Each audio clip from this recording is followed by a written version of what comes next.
This is a story we've covered for a long time. After 9 months, Alabama Senator Tommy Tuberville may finally be relenting on holding up those hundreds of military appointments. And the Republican indicating at a Senate lunch this week that he could end his hold on some of those military nominations as soon as next week. His decision initially a protest of a Pentagon policy that allows service members to travel for out-of-state abortions funded by the government. So let's get our newsmakers to weigh in. Jennifer Coffindaffer, Kurt Bardella, and Dr. Liberty Vitter. Thank you all. You know, we've spoken with Senator Tuberville on a number of occasions. This was a protest in principle for him, but he says that the language to change the Defense Department's abortion travel policy was actually taken out of the National Defense Authorization Act. That's a must-pass bill. So, Liberty, do you think he's giving up these holds because he does not have the negotiation power he had previously?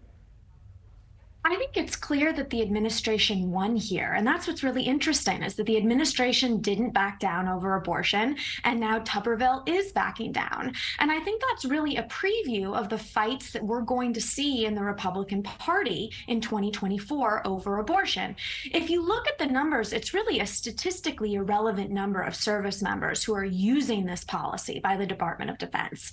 So it shows how the media is really going to hang abortion like an anchor around Republicans' necks. And we've seen over and over again that when the election is made about abortions, that Republicans get their bottoms handed to them in these sorts of elections. And so I think it's really a preview of what we are going to see in 2024 if Republicans don't figure this out.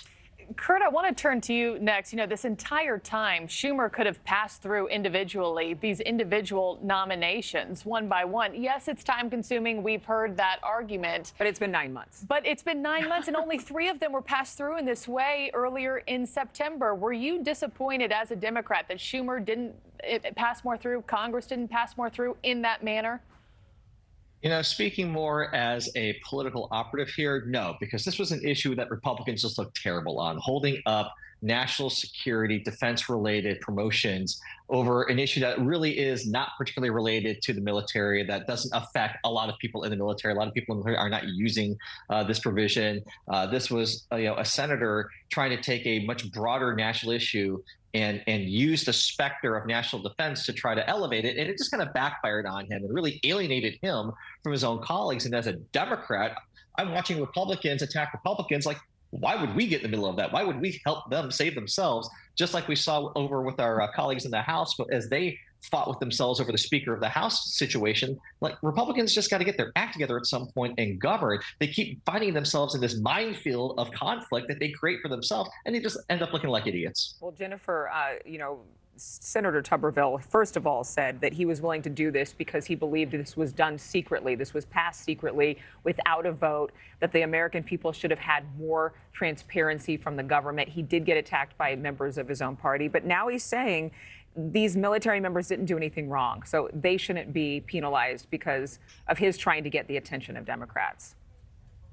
I don't know how it took 9 months to come to that. Just the banner, no promotions if abortions. It's so ridiculous. Only 17% of service women or of service people are even women. And it's such a low percentage, as the other panelists mentioned, that this policy even affects. It looks so bad. Coming from a paramilitary background, the FBI, you cannot have 350 leadership positions not filled, vacated because of this issue. It looks terrible. Finally, I hope there's resolution. Those promotions need to take place now more than ever. Yeah, I know a lot of viewers are listening to that at home, nodding in agreement, especially this time when global tensions are so high. What does this mean for our current and future military readiness?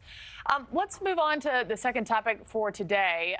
There's drama in Florida politics, specifically, as the state Democratic Party there, they voted to leave Minnesota Representative Dean Phillips off the ballot completely, canceling the state's presidential primary, only pushing through President Joe Biden, on the ticket. He's now calling the process rigged, electoral corruption. Liberty, do you agree? I mean, I think this is a much bigger question than just Dean Phillips. This is what the Democratic Party is trying to do for 2024. They want a binary choice. They want Trump versus Biden. They want 2020 all over again.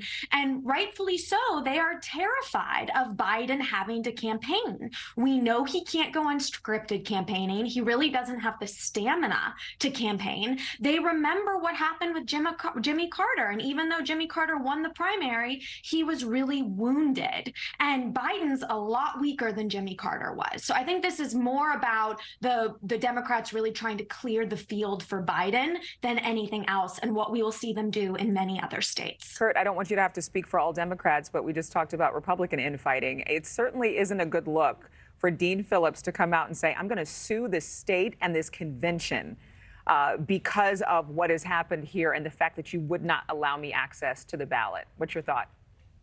Sounds like to me that Dean Phillips just didn't understand how the process actually works in Florida in the Democratic primary. This is not a new thing. Typically, party leaders, party conventions, they have a nominee, they select that nominee. That person's going to be Joe Biden, just as it would have been for Barack Obama before when he had some token opposition in his primary.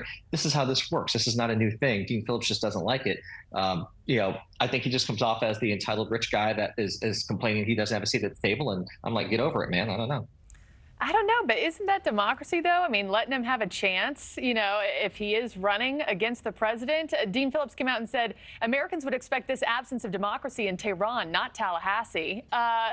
Jennifer, your thoughts on this? Does he have a good, successful case if he does, in fact, come forward and sue and, cause a convention fight?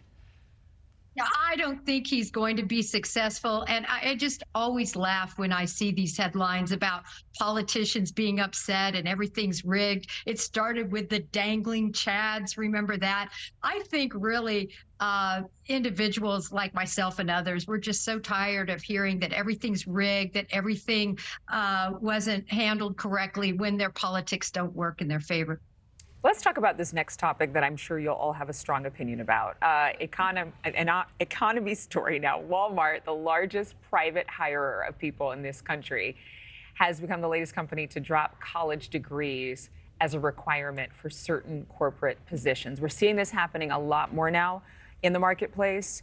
And the reason why is because they're saying we want to remove obstacles to opportunity. So I'm going to start with you, Liberty.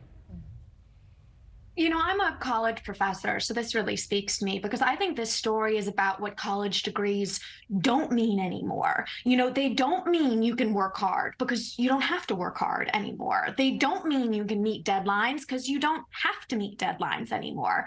I mean, I had a student come to me on a day of a test and say, I think I'm just going to take a mental health day today and I'll take the test next week. And I'm like, what twilight zone am I living in here? Yeah. You don't get to choose that. I mean, it's just crazy.